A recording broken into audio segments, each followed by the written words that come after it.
Nah, Jero sendiri kabarnya juga akan membantu membujuk pemain-pemain diaspora lainnya untuk yakin membela Indonesia. Yang mana salah satunya adalah Pascal Schreik, juniornya ketika masih sama-sama membela Ajax Amsterdam. Di sisi lain ada kabar menarik manakala Sandy Walsh serta Kelvin Verdonk entah sengaja atau enggak justru mengatakan hal yang mengejutkan.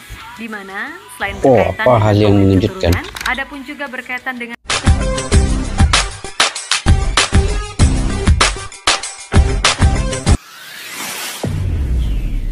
Assalamualaikum dan salam persaudaraan, salam sepak bola. Selamat bertemu kembali guys di channel Askalani Studio. Oke, apa kabar? Semoga dalam keadaan sehat semua guys kalian, dan semoga sukses juga dalam apa yang kalian usahakan. Sehat-sehat selalu ya bersama keluarga dan juga dengan kerja-kerja yang kalian usahakan itu. Oke, hari ini sebenarnya saya ingin mereaksi juga perkembangan terbaru terkait dengan timnas, dan sebenarnya saya juga tidak sabar melihat Indonesia ini bermain dengan jersey baru tuh guys. Dikabarkan tanggal 14 kan dia akan dijual ke awam publik, dan saya ingin mendapatkan satu jersey yang terbaru ini berwarna putih yang original ya. Karena original tuh dia punya ketahanan dan kualitasnya itu lebih bagus ya. Tetapi siapa yang mampu untuk membeli yang quality yang rendah sedikit, bisa juga membeli yang sesuai dengan kemampuan yang dia ada. Oke, guys, Sandy dan Verdonk bocorkan rahasia PSSI. Jero ajak juniornya di Ajax join timnas next gerbong. Ada lagi guys, ini ada lagi. Apa lagi rahasia yang ingin dibocorkan oleh Sandy Walsh dan juga Kelvin Verdonk? Mereka ini kan walaupun mereka ini di Eropa lah kan, tetapi mereka sebenarnya mungkin ada mereka buat pertemuan di sana dengan pelatih baru yaitu Patrick Kluivert, karena mereka semua berpengkalan di situ. Jadi sudah tentu mereka punya ruang-ruang yang ada untuk mereka membuat satu perjumpaan dan membincangkan yang terbaik. Bagaimana Indonesia ini bisa lolos ke Piala Dunia. Mereka tetap akan mengusahakan sedaya upaya seperti targetnya Bapak Erick Thohir. Oke, kita simak dulu video ini guys. Nanti kita akan lanjut di akhir video ini. Mungkin ada yang terkait dalam video ini, saya akan ulas sepenuhnya. Oke, tanpa basa-basi yuk kita simak dulu video ini. Menghadapi 4 laga sisa di round 3, PSSI seperti yang kita tahu masih terus mengupayakan mengurus proses naturalisasi pemain keturunan yang diharapkan bisa memperkuat timnas Indonesia, entah itu di bulan Maret ataupun Juni mendatang. Dan setelah oleh Romani, masih ada nama-nama macam Jero atau kemungkinan Emil Audero, Mauro Zelstra, hingga Miliano Jonathan. Ya, bisa dibilang dari nama-nama tadi Jero adalah yang peluangnya paling besar bisa dinaturalisasi dalam waktu dekat, mengingat berkasnya udah masuk dan tinggal dilengkapi. Jero berkasnya sudah masuk. Gampang mengingat waktu yang terus berjalan. Nah, melihat situasi yang ada, Jero sendiri dikabarkan cukup santai dan percaya kalau semuanya bakal bisa clear tepat waktu. Pokoknya yang penting bisa bela timnas Indonesia, entah itu Maret atau Juni nggak masalah. Intinya yang terpenting clear dulu. Nah, Jero sendiri kabarnya juga akan membantu membujuk pemain-pemain diaspora lainnya untuk yakin membela Indonesia. Yang mana salah satunya adalah Pascal Schreik, juniornya ketika masih sama-sama membela Ajax Amsterdam. Di sisi lain ada kabar menarik manakala Sandy Walsh serta Kelvin Verdonk entah sengaja atau enggak justru mengatakan hal yang mengejutkan. Di mana selain berkaitan dengan keturunan, ada pun juga berkaitan dengan rencana besar PSSI yang akan mengadakan uji coba dengan salah satu tim kuat Eropa selain ini guys. Ini yang saya tunggu-tunggu nih, uji coba. Nah, itu penting sebelum perlawanan sebenarnya nanti. Mesti ada uji coba lah kan. Kalau saya mesti ada uji coba guys. Kalau enggak susah untuk kita menentukan perlawanan sebenarnya nanti bagaimana keadaan dan chemistry pemain itu. Jadi perlu ada juga. Oh, ini penting nih uji coba nih. Peluang Indonesia untuk meraih hasil maksimal di sisa laga round 3 sejatinya sangatlah terbuka. Sebab dari 4 laga yang ada, 2 diantaranya akan dilakukan di kandang. Meskipun begitu, semua juga tahu kalau itu bukanlah sesuatu yang mudah. Karena di satu sisi, Tim-tim pesaing pun juga pasti melakukan evaluasi. Bahkan China, selain menggelar TC lebih awal, mereka juga menambah kekuatan dengan 4 pemain naturalisasi. Intinya, selain Jepang yang 99,9% udah dijamin lolos, semua tim masih punya peluang yang sama, mengingat jarak poin yang ada bisa terbilang sangat ketat. Nah, semua tim juga ada melakukan evaluasi masing-masing ya. Bahrain, China juga ada menaturalisasi 4 pemain. Bahrain baru-baru ini juara Piala Teluk, mengalahkan Oman dan Arab Saudi. Wah, mereka punya semangat baru. Australia pun walaupun dalam diam-diam kita belum nampak apa pembaharuan evaluasi yang mereka lakukan, tetapi harus waspada juga guys. Berbicara soal kekuatan, sebenarnya Indonesia punya keuntungan terutama untuk laga di bulan Maret mendatang. Australia yang akan jadi lawan pertama masih cukup mumet karena ditinggal 2 bek andalannya, yakni Haris Sautar dan Alessandro Circati lantaran cedera panjang. Dan Tony Popovic selaku pelatih mengaku masih terus berusaha mencari pengganti yang kualitasnya nggak begitu jauh dari mereka berdua. Masalahnya, stok bek bagus yang tersedia juga terbatas. Sehingga mau tak mau Popovic terpaksa harus bisa memaksimalkan pemain yang berkompetisi di liga domestik. Kemudian soal Bahrain, mereka saat ini cukup terganggu dengan isu soal pelatih mereka, Dragan Talajik, yang dirumorkan sedang didekati tim Saudi Pro League Al Ettifaq, di mana tim tersebut menganggap Talajik adalah sosok yang pas untuk mengisi posisi yang akan ditinggalkan oleh Steven Gerrard. Tentu saja resiko yang ada harusnya Indonesia mampu untuk memanfaatkannya. Terlebih Bahrain sendiri sampai sekarang juga masih belum memberikan kepastian apakah mereka berani datang atau enggak ke Jakarta, kan gitu. Iya.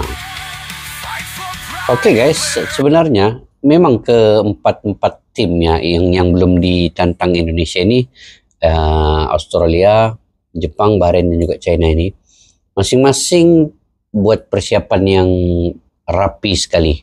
Mereka evaluasi, mereka juga membenahi segala kekurangan yang ada. China contohnya membawa 4 lagi naturalisasi baru. Bahrain pula di Piala Teluk mereka menjuarai Piala Teluk, mengalahkan Arab Saudi dan juga Oman, dan itu satu motivasi bagi mereka, semangat bagi mereka. Sebab itulah Bapak Erik ini guys, dia melakukan juga evaluasi yang paling terbaik, dan ini sebenarnya untuk memberi keyakinan kepada timnas Indonesia, kepada semua pemain, dan juga memberi sedikit signal kepada Bahrain dan juga China bahwa Indonesia juga melakukan evaluasi yang sangat luar biasa dengan membawa jajaran kepelatihan yang baru dan juga pemain-pemain amunisi baru, terutama di bagian lini serang. Jadi ini sebenarnya mungkin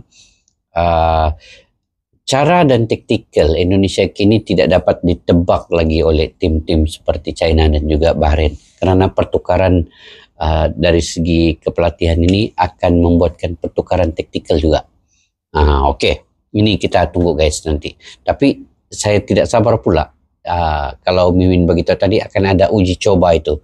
Uji coba itu bila dibuat. Bila dibuat oleh Patrick Kluivert. Sementara itu untuk Indonesia sendiri, fokus utama selain soal jajaran kepelatihan yang masih harus dilengkapi, penambahan pemain juga menjadi salah satu hal yang sangat penting. Masuknya Ole Rummenigge di lini serang udah pasti akan memberikan nilai tambah. Tinggal gimana caranya, sekarang PSSI harus bisa ngebut proses dari Jairo. Sambil mengurus berkas dari nama-nama lain yang dirumorkan. Pokoknya Jairo dulu deh, kalau dia bisa clear tepat waktu, paling enggak dari sektor tengah dan depan, kita udah punya komposisi yang kuat untuk memperbesar peluang menang melawan Australia dan Bahrain. Nah, terkait Jairo, diketahui ia sendiri cukup santai menunggu proses yang ada. Entah bisa main Maret atau Juni, baginya yang penting adalah ia udah sah dulu jadi WNI. Walaupun pastinya secara hasrat Jairo ingin segera melakukan debut secepatnya. Dan Jairo sendiri kabarnya juga udah menghubungi beberapa pemain diaspora lainnya untuk yakin aja memilih Indonesia. Nah, salah satu nama yang kemudian dihubungkan adalah Pascal Struijk. Yang Pascal dan Jairo, meskipun gak deket-deket banget, tapi diketahui koneksi keduanya sangat bagus. Hal itu lantaran Pascal adalah junior Jairo ketika masih sama-sama main buat Ajax. Yap, saat Jairo main untuk tim senior Ajax pada periode 2013 sampai 2017, Pascal sendiri main untuk tim junior Ajax pada periode 2016 hingga 2018. 13, Meskipun gak pernah terlibat langsung saat pertandingan resmi, Tapi Pascal beberapa kali juga pernah ikut latihan tim senior, sehingga sedikit banyak ia tahu soal sosok Jairo yang ketika itu juga masih sama-sama muda. Intinya, kalau Jairo sukses dinaturalisasi, ada kemungkinan Pascal Schweik juga akan ikut ke timnas Indonesia. Karena selain sulitnya persaingan di timnas Belanda, kondisi timnas Indonesia kini juga benar-benar punya potensi untuk menembus level yang lebih tinggi dengan pemain-pemain berpengalaman seperti JSS, Kevin Dix, Martin Pas, Michel Kers, Elian Reinders, Ragnar Oratmangun, Sandy Walsh, Kelvin Verdonk, Tom Haye, bahkan Jordi Amat sekalipun. Belum lagi jajaran pelatih yang secara nama adalah legenda besar di sepak bola internasional, khususnya adalah Patrick Kluivert dan Gerald van den Berg. Di sisi lain ada kabar soal Sandy Walsh dan Kelvin Verdonk yang entah sengaja atau emang keceplosan, malah nyepil-nyepil perihal sesuatu yang masih dirahasiakan PSSI. Yap, Sandy Walsh membeberkan kalau akan datang pemain-pemain keturunan lainnya yang akan bergabung ke Indonesia dalam waktu dekat. Menurutnya, dengan kondisi timnas Indonesia yang sekarang, dia semakin sering mendapatkan pertanyaan dari pemain-pemain keturunan soal peluang bergabung ke timnas Indonesia. Dan Sandy sendiri menyatakan siap membantu apapun yang ia bisa karena semua demi Indonesia. Jadi saya berharap kami mempertimbangkan pemain yang bersedia membantu kami dan berkontribusi dalam meningkatkan kualitas sepak bola Indonesia. Siapapun orang Indonesia dipersilahkan untuk bergabung dengan tim dan berjuang untuk mendapatkan tempatnya. Jadi ini hal yang baik dan saya harap kami dapat terus maju. Kami tidak boleh melupakan tim yang telah menunjukkan penampilan baik dan tidak boleh terlalu mudah menggantikan pemain. Menurut saya, prinsip ini harus dijaga. Namun saya percaya tim saat ini sudah sangat bagus dan memiliki potensi besar. Ucap Sandy kepada media Belgia sebagaimana dikutip dari Bola Sport. Kemudian Kelvin Verdonk, sama nih, entah keceplosan atau hanya sekedar basa-basi mengatakan jika rencana PSSI menyiapkan timnas Portugal sebagai lawan skuad timnas Garuda di Portugal, gila. Timnas Belanda. Ya, pesepak bola 27 tahun Ini uji cobanya.